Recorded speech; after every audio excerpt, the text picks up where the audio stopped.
Or have you ever pulled off something funny against a Gamecock fan? Not that I can share. But, oh, yeah, there's plenty of that going around, that's for sure. But Coach Spurrier's never pranked during this week. No, he's never done that. Do you have an update or timetable on Frumore? I don't have anything new on him today. Has he been back with the team, or?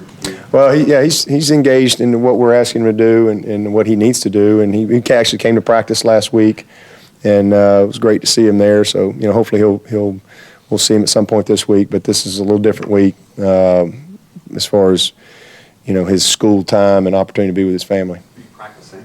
No, he just was at practice. I think you mentioned on Saturday night that Jalen Williams might have retweaked his hamstring. Is he okay? Jalen, no, it was his knee. Okay. I think it was something a little bit to do with the weather too, I think. But he's back in practice, and they were trying to change out his brace and all that stuff, but we ended up just pulling him out in the game the other night. That has been kind of a bit of a don't break defense and cause a lot of turnovers in the red zone. Do you feel like having success in the red zone will kind of be a big part? Well, that's been the key to us, our success, that's for sure. When we've done a great job in the red zone, we've played well. It all goes back to turnovers for us this season. There's no question. Last year it was big plays. This year it's turnovers. And when we've done a good job, one or less, it's unbelievable what we've been able to do. And when we've had two or more, it's the dynamics are different. So we've got to take care of the ball, but in particular in the red zone, because not only have we had turnovers, but we've had a bunch in the red zone. And so now you're not getting points, and you've shortened the game. It's a double-edged sword there, but they've done. Florida, they had a big turnover off in the red zone. Florida did. South Carolina recovered. I believe it was who was it early on? It might have been Mississippi State. I think had a couple turnovers inside the 20 as well. So they've done a nice job of getting turnovers. And again, they're very well coached defensively, and they play hard, play tough, run the ball, get after you. Seeing what this environment did to Louisville and Lamar Jackson in a primetime environment, how much of an advantage do you think you guys had playing this at home, primetime, with Jake Bentley, who's really the age of a high school senior coming in? He's a mature kid. He's been around this state. He's been to Clemson many times. He's not going to be overwhelmed by that. He understands what he's getting into. Lamar Jackson had not been here, but shoot, he had, I thought, the best performance of his year. I don't know how much, we turned it over 5 times, and he had 100 plays. But we made one more play than they did. But I thought he had a great game when he was here. Coach, what have you seen on film from South Carolina that makes him so special, forcing teams to turn over the ball and make mistakes? They seem to be able to do that to everyone who's played so far this year. Yeah, that's what we were saying. Just schematically, what they do coverage-wise, they get after you. First of all, they play hard up front. They're very well coached. They position their guys very well. They understand what the offenses are trying to do. So they'll scheme up your protections.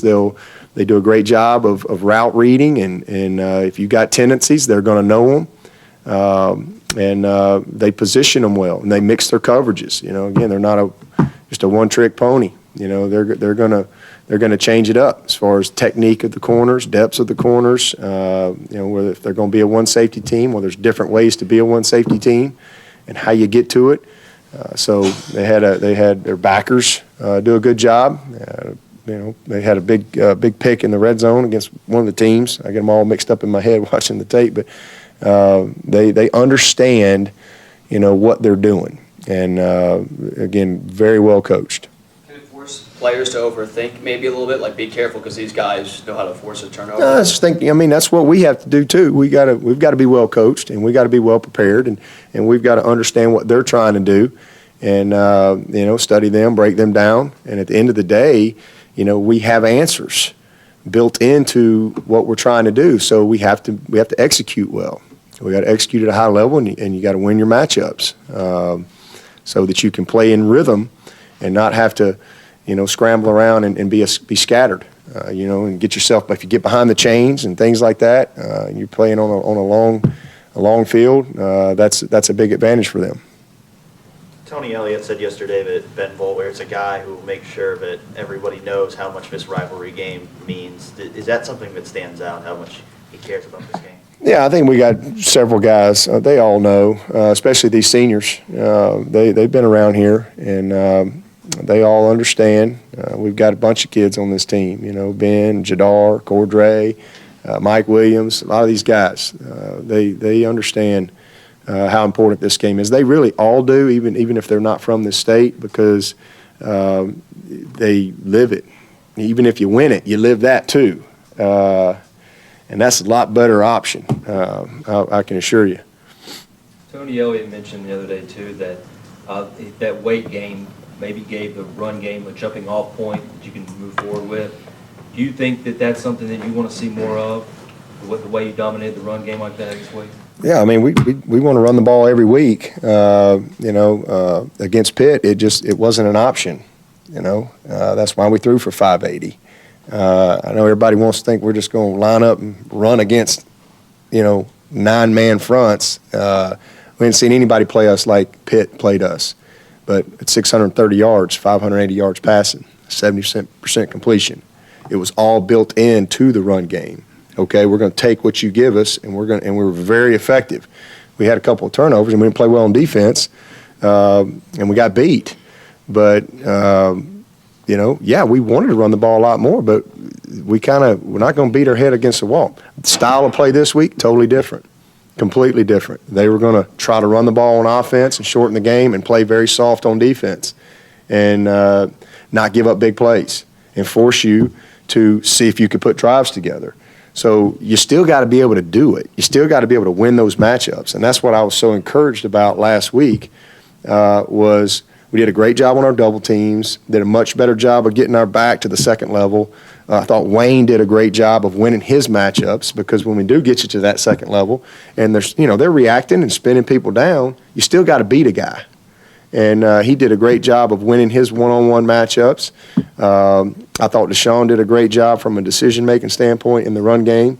And we just covered him up, and we did an excellent job on the perimeter.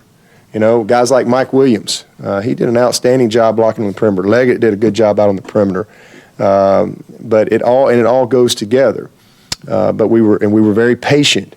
But we had to be based on the style of play that we were being presented with, and that's always what we're going to do. We're not trying to force a square peg in a round hole. We always want to run the football, but we've got to be able to go do that, and every week that's where it starts. But then we have to respond to what's happening in the game, and that's what makes us so dangerous. Is we can run the ball and we can throw the ball. We're not just a one-dimensional team, and we've proven that many, many times. So I don't think that's going to change as we move forward. Our ability to do both is critical to our overall success and our long-term goals.